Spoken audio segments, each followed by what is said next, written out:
Hello, and welcome to show number 4 of Global Perspectives with Dr. Michael Leitman, where we discuss what's happening in the world today.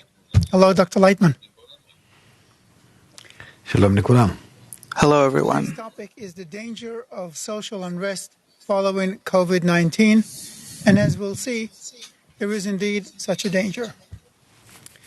Now that we're no longer sheltering in place, the focus shifts from health issues to provision issues, work and getting food, basically. Many businesses will not survive the coronavirus crisis since there will be no demand for them. Humanity is changing, and many things we regarded as staples, we now regard as superfluous luxuries. On one hand, the UN World Food Program warns that coronavirus could cause global famines of biblical proportions. And at the same time, the rich are getting even richer and at everyone's expense.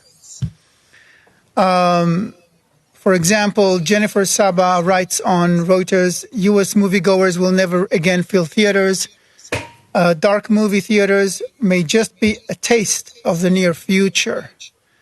In Wuhan, China, despite the lifting of most strict lockdowns laws, many stores are still shut, and the mood on the ground is very different from what official statements say. And there are many other such examples of the situation not being so good following the coronavirus crisis. So I want to start, Dr. Leitman, with a general question. The coronavirus exposed a shift that was probably taking place underneath the surface even before it appeared. The nature of work is changing, and jobs are being automated, energy prices are dropping, and there is a lot of uncertainty about the future. Can you shed some light on what is happening in the job market today and where it's going? I see that the coronavirus really made many changes in us. It changed us a lot, and we have to see, where are these changes taking us? Where are they pushing us? What actually does the virus want from us? Because the virus, it's a force. It doesn't matter that it's biological, and it comes in different forms and has different kinds of influence over our lungs, over our heart, over this, over that. This isn't the problem. The problem is, what direction is it pushing human society in? According to what I see, it is pushing us toward the understanding that we are an integral society, that we're all interconnected, because this is how it works. This is how it acts. This is how it actually reaches us. And this is actually what it wants to show us, that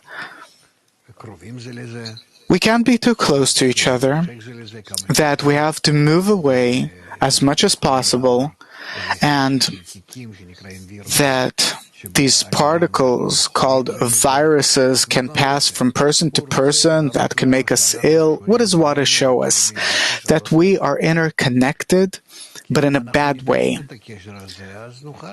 The connection between us is bad, and if we correct our connection, then we can keep on living together limitlessly in a good and nice way. But the thing is, from now on, we will not be able to live our life limitlessly however we feel like. Probably we'll be able to manufacture different kinds of drugs and things in order to improve things, but it's not going to be, things won't go back to how they were. From what I understand, humanity has to advance toward its global integral state, where we will really be interconnected in a good and nice connection with one another. And so the different influences that have to come now from nature will be such that will force us to understand and later on arrange a good connection between us. And this connection, this is something that is already demanded of us. We can arrange things differently, we can sit at home, we can wear masks, we can do plenty of things, but there will be more and more disturbances coming our way until we will understand, and this can take years. I'm looking at it from the perspective of until it comes true, until it's realized. We have to finally understand that we have to change our relationships, and then when we correct our relationships from an egoistic to a good, nice, altruistic form of connection, of good, of benefiting each other, then to that measure can we connect with one another and arrange our businesses, engagements, and as it says, go and live off each other, but to the measure to which we treat each other favorably and not in order to simply benefit off others. Regarding the coronavirus itself and how you treat it, because you relate to it as it seems to me like you relate to it as a special pandemic. It's not like just any other disease before. But we've had other pandemics before. If you take the 1918 Spanish flu, for example, many more people died of the Spanish flu than they did during this crisis. And the tactics were the same. That's where we developed them, the sheltering in place, the lockdown, the quarantine, keeping the distance, wearing masks. All of that was developed in 1918. But you seem to relate to the coronavirus differently. What's the difference between the Spanish flu, for example, and this pandemic?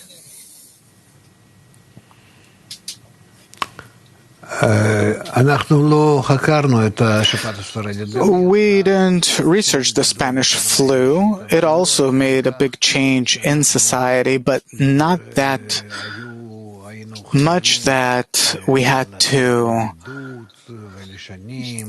isolate ourselves for an extended period of time, not knowing what's going to happen.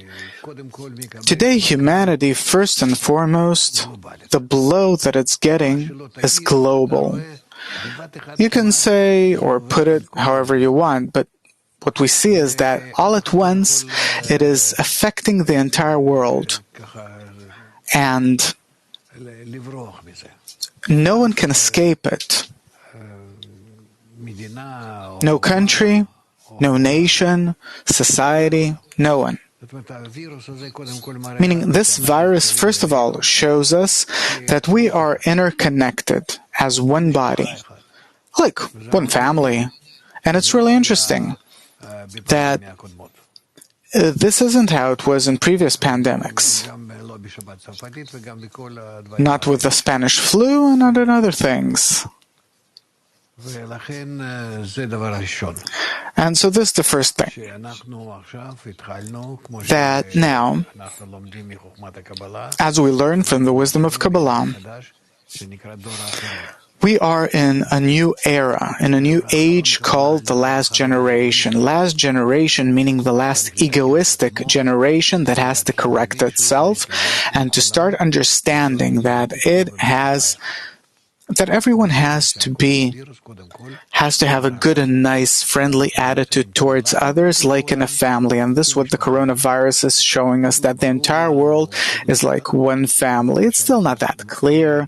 And of course, we don't feel it yet. But no matter how you look at it, this is something that we will come to know in the upcoming few years, and where it seems to us that we can escape somehow or build some kind of mechanisms to protect ourselves against such influences of nature. That's incorrect. We will not be able to do this.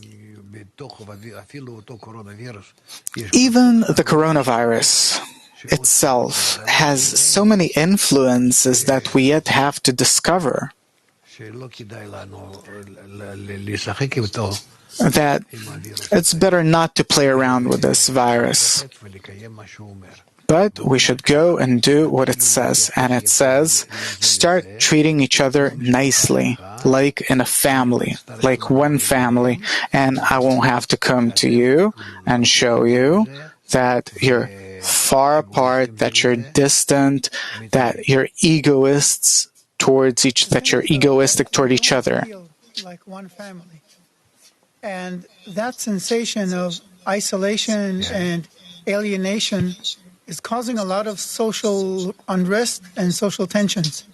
The Washington Post writes, for example, that stirrings of unrest around the world could portend turmoil as economies collapse. The United Nations and the International Monetary Fund are among those that have warned that the pandemic could unleash a significant threat to the maintenance of international peace and security. So what do you think, Dr. Lightman? Is there a danger of worldwide civil riots as a result of the economic crisis? Yes, of course.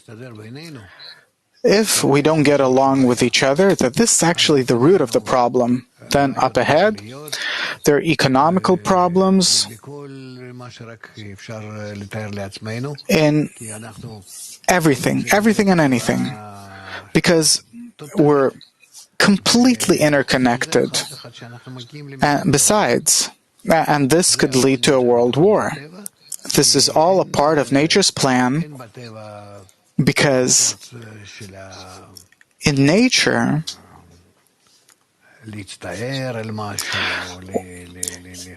nature doesn't feel remorse or regret or anything. Nature is a law. It's a system of laws. And unless we correctly meet these conditions according to what nature dictates, according to the corrections that we already have to make, then there will come bigger forces that will force us to correct ourselves and reach a good and nice connection between us until we will reach a state where in the human system we will be connected integrally, just like the vegetative and the animate are. The human level, human beings that live atop the still vegetative and animate on this planet, between them they really behave like wolves, worse than wolves. And nature disagrees with that. We're developing, and we have to reach the understanding, the recognition that only a good and nice connection between us can draw good forces, according to which we will advance. Helpful to each other. They work beautifully together. True? This is what we say, because we think that being a wolf is worse than who we are, but this is a common mistake. The danger of a world war, as you said, in a little bit, I hope if we have time. But before that, do you think that the riots could eventually become revolutions and basically turn regimes and governments upside down? And if so, what do you think will be the result? What kind of regime will result? Or will it be just total chaos?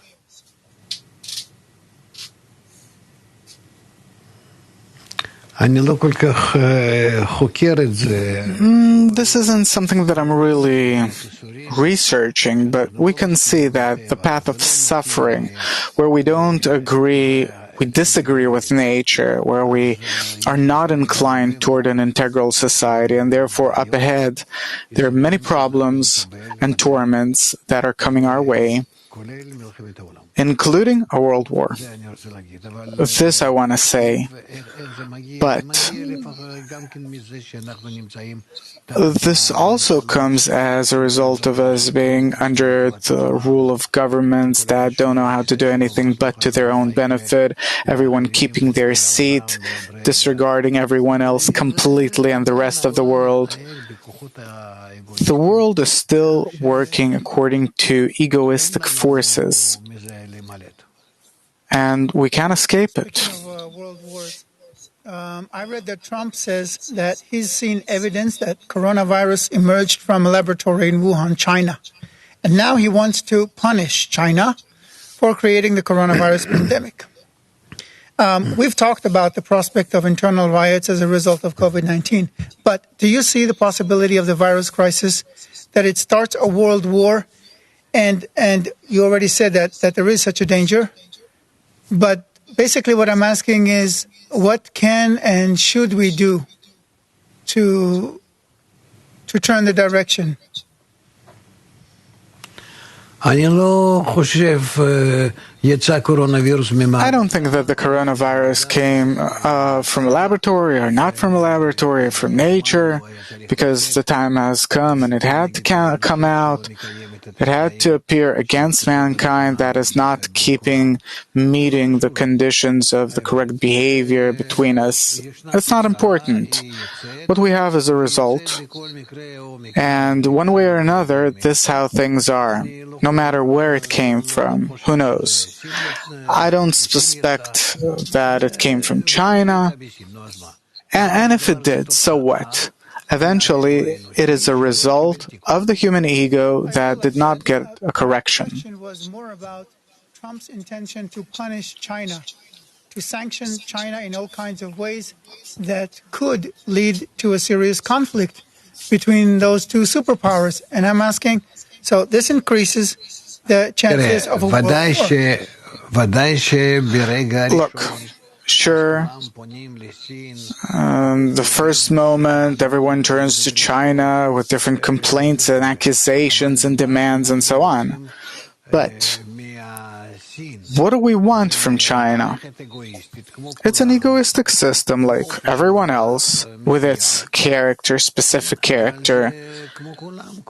But it's like everyone else. Anyone instead of China would do the same. I think that any nation would like to be instead of China, strong, big, and that we moved to China in order to profit in the quickest possible blind way, more and more and more money, and we gave China the power, then what are we blaming them for now? What is there to accuse the Chinese of? They worked really hard at it, and because they did, in sole devotion, in order to provide us with what we need, in order for us to give them work in return for.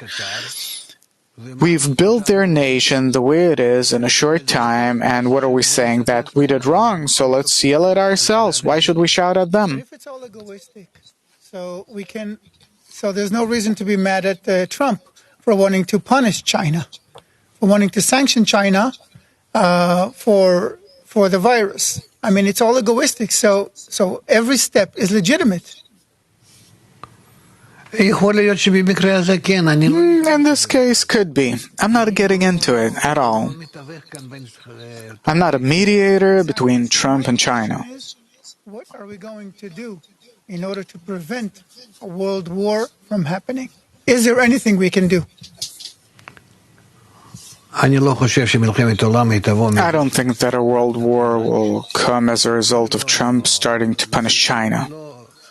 It's not the reason for which a world war can erupt. Okay, but you said that the coronavirus could lead to a world war in the end, right?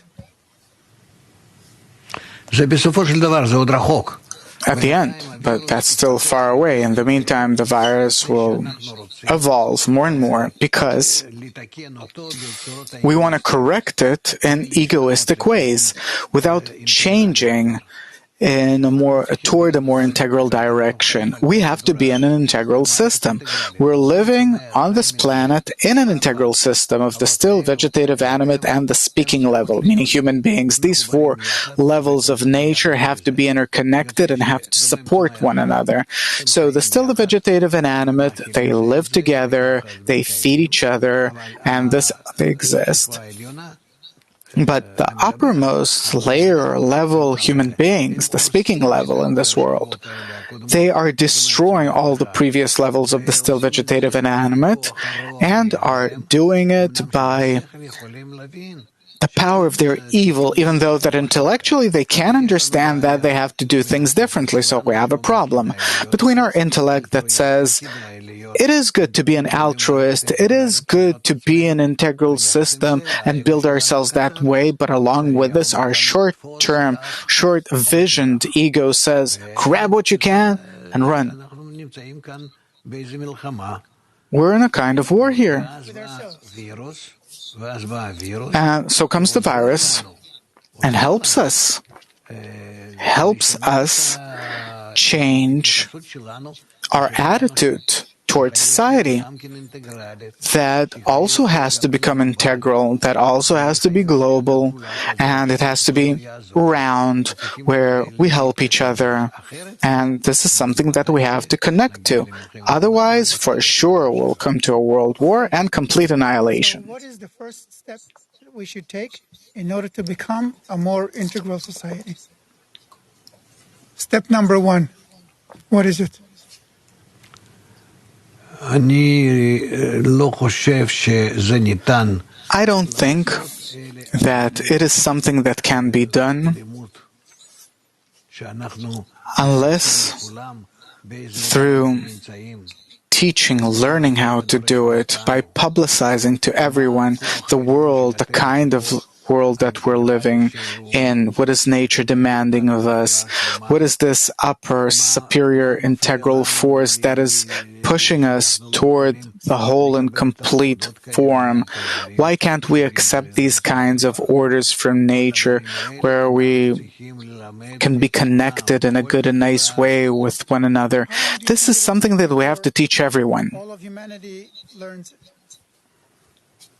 If we start learning this, then we will see that we'll overcome the pandemic, even if we don't succeed. Okay, what next? I don't know, but let's start and we'll see how it will ease our entire life, how much it will help us. Suddenly we'll see possibilities of how to do our trade, opportunities for work, to provide for our families, do different things, to make something more round out of it, something that can exist. Otherwise, we're still egoists and we think that we can live off each other.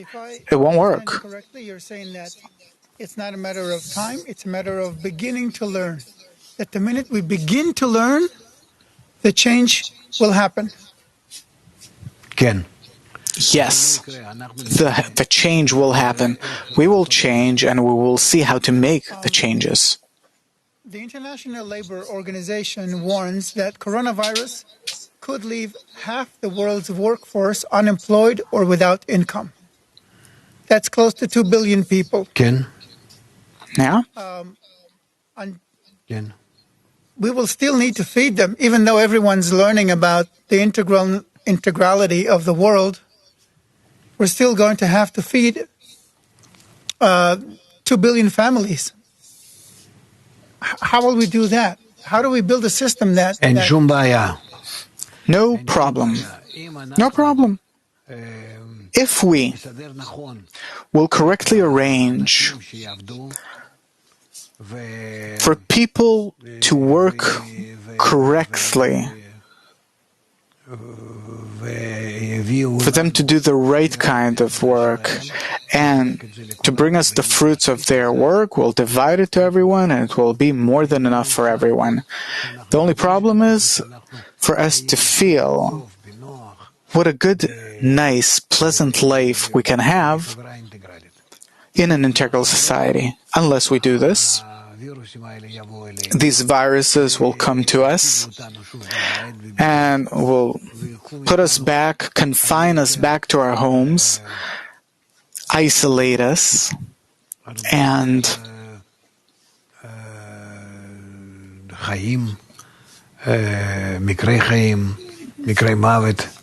we'll see many more deaths. And then we will understand that it's really better to sit quietly and to share with everyone as long as we can stay alive. We'll learn the hard way. Teach us this, or maybe violent riots will teach us this, because in Lebanon, for example, they're burning banks. In Michigan, United States, they're already demonstrating with guns. So it's a possibility that there will be a lot of violence. Will that teach us anything? Of course. It's all included. When I'm saying nature will do the work, what do I mean? I mean that people as a result of the ego that's bursting out in them. It's not that they bought all these weapons in the United States just so, but they take to the streets and take the law into their own hands. And first and foremost, they will deal with the governments. According to the sums of money that the government's dividing today, handing out to all those that are close to them, according to the crony capitalism, then of course things are going to be harsh. That leads me to my next question, because it's true that there's a connection between wealth and power. It's called crony capitalism. And but we've all been brought up this way. Each one of us, if I were in some power position, I wouldn't want to give it up as well. That's the way we've all been brought up. How do you indoctrinate entire countries, the whole world basically, to think more socially? We need to teach people to think more socially so that we can create a more even distribution of resources, of food. Of course. Only through learning, through dissemination, through talking about it in such a way that really it will be clear to everyone that unless we come closer to each other in a good and nice way, we'll move away from each other through tremendous blows, both that will come from above in the form of natural disasters, and scientists are already saying that it's on the way, and also as a result of different disasters or calamities that we'll see breaking out in society. My question is really, what's the first step in teaching people to think more socially, to feel more integral, more that they are actually dependent on each other, just like the virus is showing us? How do you sink it into their minds? Because right now, it doesn't seem like they're getting it. Through blows, torments, illnesses, and death, everyone will want to listen up and understand what we will explain, that the world is integral. This is something that we can't escape. The world is round. And therefore, we need to behave this way with one another, and everyone's equal. And we all have to feel that we're in one family. You said right from the start, and this will be my last question, that the virus is here to stay for a while. It's not going to go away so quickly, like governments were saying in the beginning. Yes, by April we'll be out of the lockdown and everything. Now, No. I'd put it this way, simply said, this virus or other viruses, let's call it viruses, doesn't matter in what form will they come, it will accompany us until we will reach a state where we will be like the still, the vegetative, and the animate, and also we, the highest level of the speaking human level, all of us as one, connected. That supports what you're saying.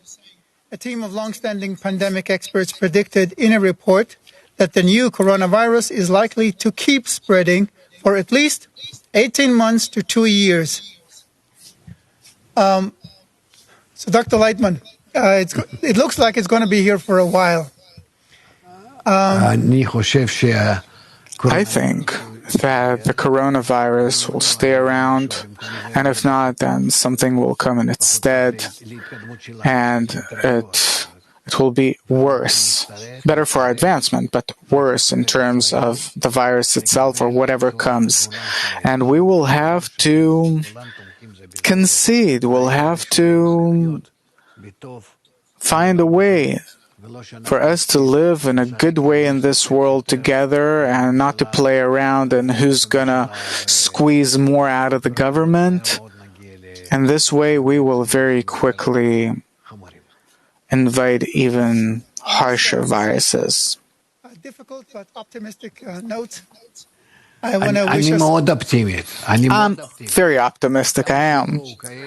Because the more the more blows will come, these kinds of blows, the more humanity will start thinking, we're smart. If there is a blow, everyone standing still, like you just saw, a blow to the entire world, reality.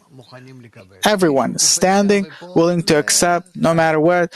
Someone jumps up, it's just in order to show us that better not jump up.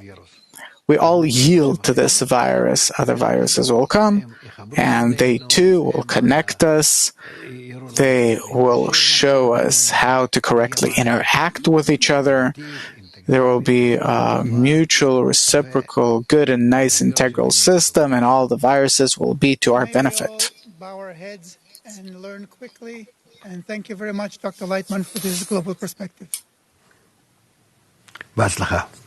Good luck. Amen. And